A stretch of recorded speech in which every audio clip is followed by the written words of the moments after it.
Hey, what's up everybody? This is Like It's 1985. This is my review of Transformers Prime Beast Hunters Deluxe Class Dreadwing. And Dreadwing does come packaged in robot mode, so we'll take a look at the robot mode first and then transformation into jet mode. Now, I have to say, this figure may not be for everyone. You know, we've seen already the Voyager class Dreadwing. It's been out for a while. This obviously is very different in terms of just the colors, the bright yellows here with the weaponry, and the yellow tipped fins here, I'll call them, that are behind his back here. But I have to say, me personally, I do like that look. That's why I decided to pick up the figure. Not because it was Dreadwing, but because of this design element on the back here with those yellow fins. So I do like this design a lot. Now first, let's take a look at the accessories. Let's take a look at the gun here first. You can see the gun here does come with a missile. It actually comes with two missiles. And for storage, you can kind of put the other missile back here if you want to just keep them all together. But you can only fire off one missile at a time. You got this little bayonet here at the end. And of course, fires away pretty nicely. So there's his gun. And then he has this axe type of weapon with some serrated edges on it, you can see there. The weapon does hold really well in his hand. It just kind of depends on how you put the hilt, if you will, in his hand.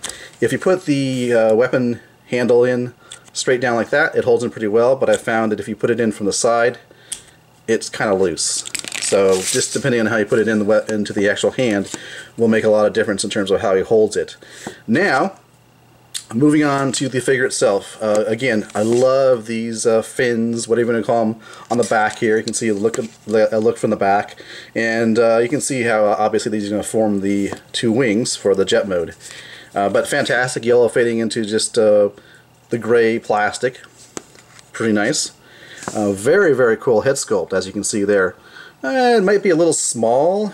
I don't know. What do you guys think? Maybe a little small, but I can see just due to the way it transforms, they didn't really have a choice. But yeah, just very vibrant blues and yellows here in terms of the colors. You do have light piping here for his eyes. You can see there it's red. So fantastic. Another look at the back of the figure. It's got some silver here, silver paint here on his hands, or rather fingers. A bit of silver here as well, and around here. So very nice. So let's go through articulation here. You got the shoulder armor here that articulates at 2 points. There's a joint right there, goes up and down a little bit, and then you have this shoulder armor here that articulates. And then you have the head, of course, which does rotate on a swivel joint, but it's very tight or limited range of articulation because of the fact there's all this plastic back there. But nonetheless, you do have the ability to just kind of look left and right and so forth. So that's good. Shoulders, of course, on ball joints, swivel and a bend at the elbow. Below that, it's one solid piece of plastic. There is no waist articulation. Hips on ball joints, you're going to need to do the super glue trick on those because they are rather loose on those ball joints. You got a swivel and a bend here at the knee, and there's a ball joint for the ankle. So that's the articulation. So with that said, I don't think there's really anything else to say about the robot mode. You can peg in the gun back here for storage, so there is that as well. So let's go ahead and transform this guy. Let's start with the arms. There's actually an additional joint that allows you to actually put the arms up on the shoulders like that. So basically you're shortening up the arms. You can see the difference right there. This is part of the transformation process. It's go ahead and do this.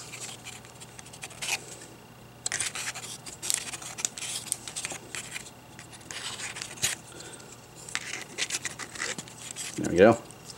Sorry about that. Just for now, to get the shoulder armor out of the way, we'll go ahead and come back to the fins here, and we're going to basically transform these into the wings for the jet mode. They just tab into place. Really like this design in terms of the transformation and just in terms of the design as well. So there you go, the wings. Grab on to his head here, and the center section here is going to rotate up, kind of like a G1 Seeker jet sort of, and it's going to tab into a slot there, so that should go in securely. As for the arms, you'll have a peg and a slot.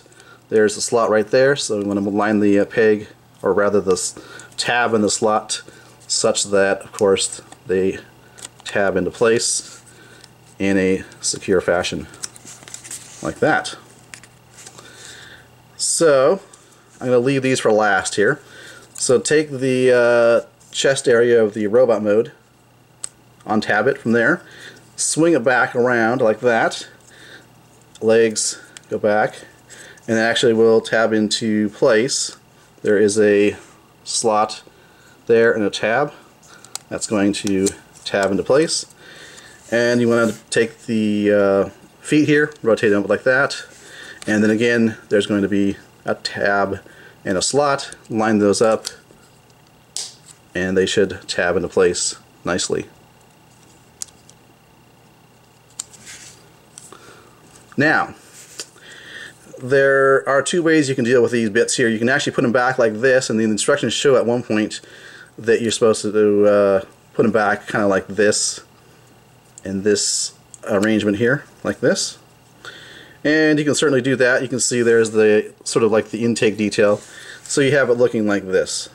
I personally like to go and do it like this, and actually have them up closer towards the cockpit section, and you still have that intake look.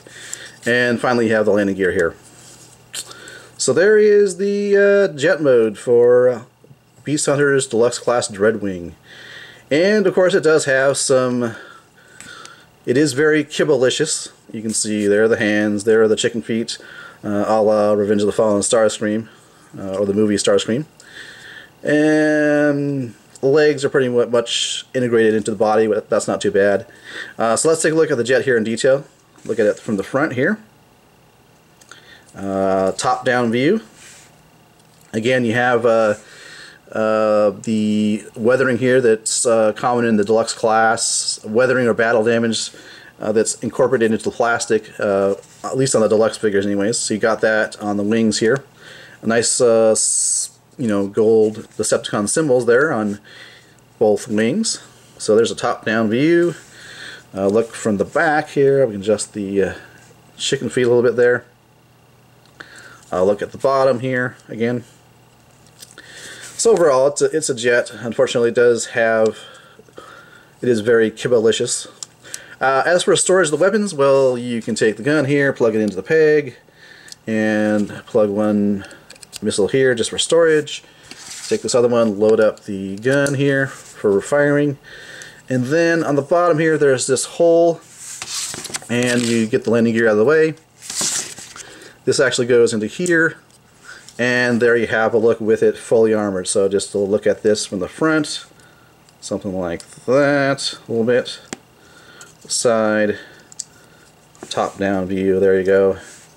And look at the underneath with all the weaponry there.